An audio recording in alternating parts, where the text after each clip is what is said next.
One day, James had to wait at Edward Station till Edward and his train came in.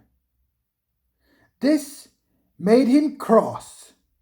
"Late again," he snorted. Edward only laughed, and James fumed away. "Edward isn't possible," he grumbled to the others.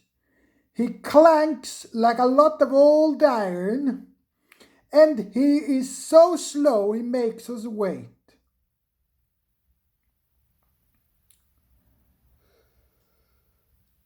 Thomas and Percy were indignant. "Old iron?" they snorted. "Slow? Why, Edward could beat you in a race any day." "Really?" said James huffily. "I should like to see him do that."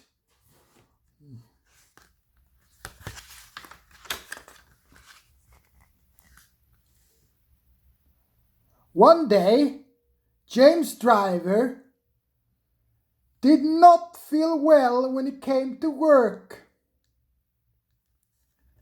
"I'll manage," he said.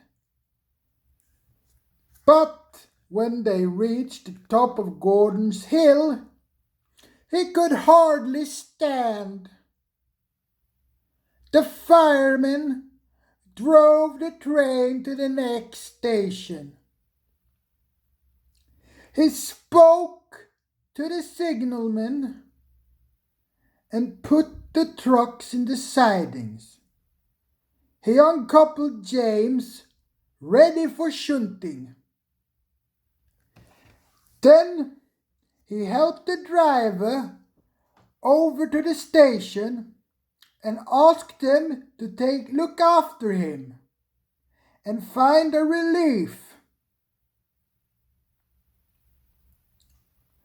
Suddenly, the signalman shouted, and the fireman turned around and saw James puffing away.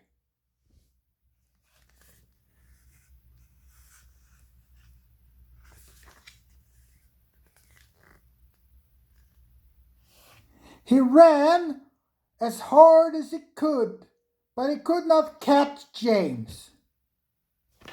And soon he walked back to the signal box.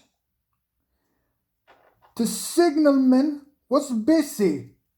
"All traffic halted," he announced at last. "Up and down main lines are clear for 30 miles, and the inspector is coming." The fireman mopped his face. "What happened?" he asked. "Two boys were on the footplate. They ran off when James started. I shouted at them, and they ran away like rabbits." "Just let me catch them," said the fireman grimly. "I'll teach them to meddle with my engine."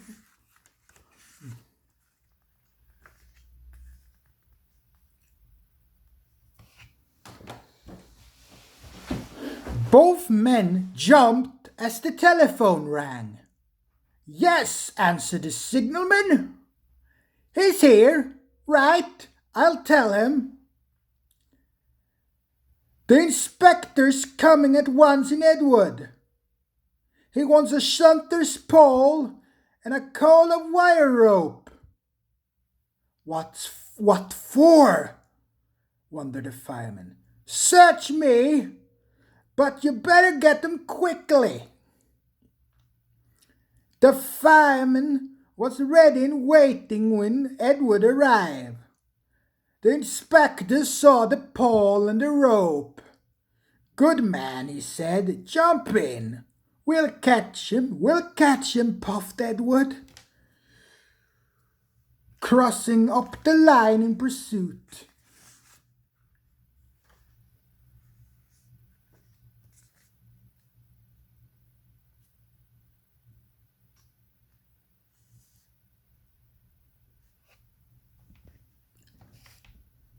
James was laughing when he left the yard. What a lark! What a lark! He chuckled to himself. Presently, he missed the driver's hand on the regulator. And then he realized there was no one in the cab. What shall I do? He wailed. I can't stop. Help! Help! We're coming! We're coming! Edward was panting up behind. With every ounce of steam he had. With a great effort, he caught up with him and crept alongside, slowly gaining till his smoke box was level with James' buffer beams.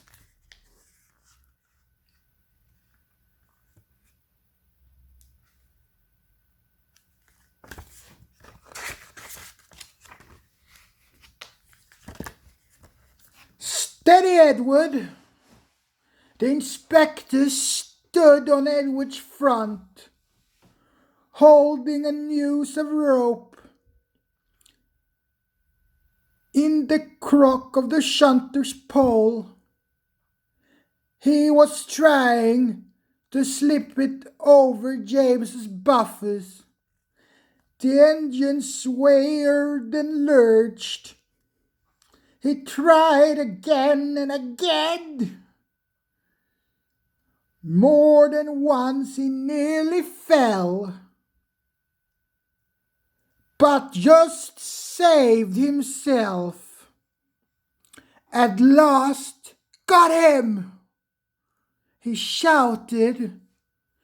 He pulled the noose tight and came back to the cab safely. Gently braking so not to snap the rope, Edward's driver checked the engine speed, and James' fireman scrambled across and took control.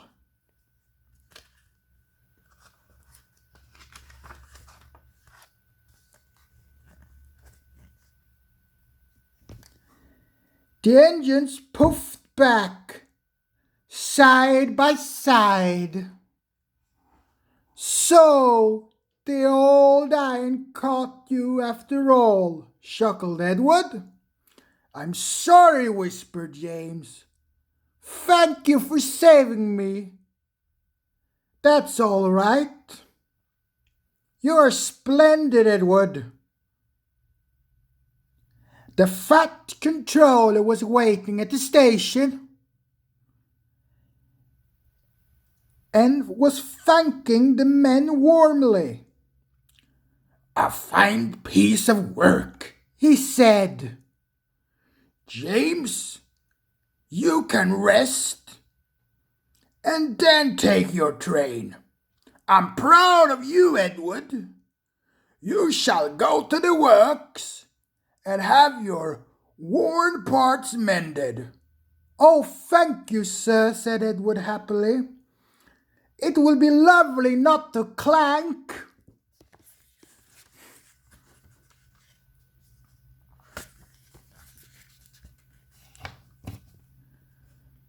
The two naughty boys were soon caught by the police,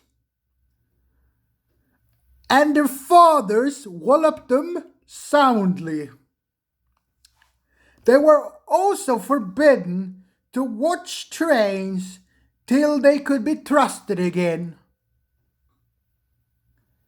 James' driver soon got well in hospital, and he is now back to work. James missed him very much, but he missed Edward more. And you will be glad to know that when Edward came home the other day, James and all the other engines gave him a tremendous welcome.